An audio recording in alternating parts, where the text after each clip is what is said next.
চারটি কথা বলতে। জামাই ষষ্ঠীর দিন মায়ের অবাধ্য বাবুর একদম বার্থডে রয়েছে।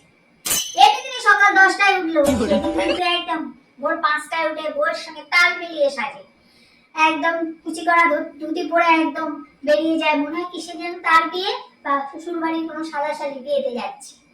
আর মিষ্টির দোকানগুলো সেদিন ভিড় দেখলে মনে হয় যেন আবার নতুন করে আমরা একদিনের জন্য বিজয়া দশমী পালন করছি।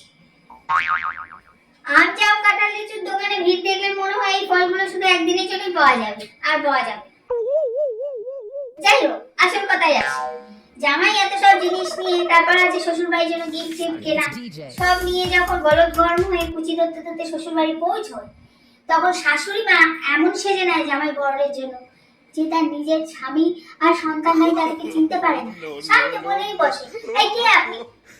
তোমার শাশুড়ি মা তখন বলে, দেখ আজ জামাই ষষ্ঠী না, একটু গরম করবো বলে সেজেছি। গরম করে বলো না। তারপরে চলে জামাইকে বরণ করা। পাখার বাতাস টাতাস দিয়ে জামাইকে বরণ করে যাবতীয় ফল তার সামনে দিয়ে দেওয়া হয়। সেই ফলের সংখ্যা দেখলে মনে পড়বে বোধহয় সকালে জল খাওয়া, দুপুরের লাঞ্চ, রাতের ডিনার সব ওই দিয়েই হবে। কিন্তু না, পিকচার আরো বাকি হ্যাঁ। এরপরে চলে আসে সকালের জল খাওয়া। সকালের জল খাওয়ায় লুচি, আলুর দম, ছোলার ডাল, নানা ধরনের মিষ্টি ফিষ্টি খেয়ে জামাই তো একটা দিবানিদ্রা দেয়। শাশুড়ি মা চলে যায় জামাইয়ের জন্য দুপুরের লাঞ্চ বানাতে। সেদিন যেন শাশুড়ি মা জামাইয়ের উপরে একটু এক্সট্রা। দুপুরের লাঞ্চের থালতে কি থাকে? ভাত, ডাল, সাথে কিছু ভাজা ভুজি আর যাবতীয় রকমের মাছ, সাথে মাটন, চিকেন, আর পাশে জায়গা করে নেয় দই মিষ্টি আর চাটনি।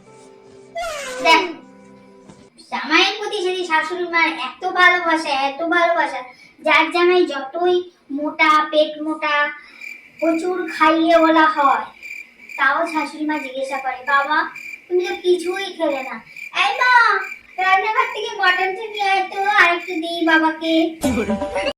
এত কিছু জামাইকে খাওয়ানোর পর জামাই তো একটা দিবানিদ্রা দিল। এইবারে বিকেল বেলা আবার চলে আসে স্ন্যাক্স এর সম্ভার। সেখানে কন্টিনেন্টাল, চাইনিজ, আর আমরা যে বিকেল বেলা খাই না, ওই আলুর চপ, বেগুনি, ফুলুরি, এইসব টুকটাক জায়গা করে নেয়।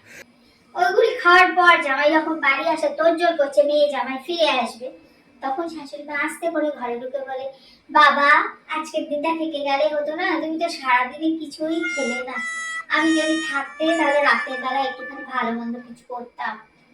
শুনে জামাই আর তার শ্বশুর বাড়ির 30 জন এখনো অজ্ঞান, এখনো জ্ঞান ফেরেনি, সবাই বেহুশ। কোথায় যাচ্ছ? রাস্তাটা শুনে যাও।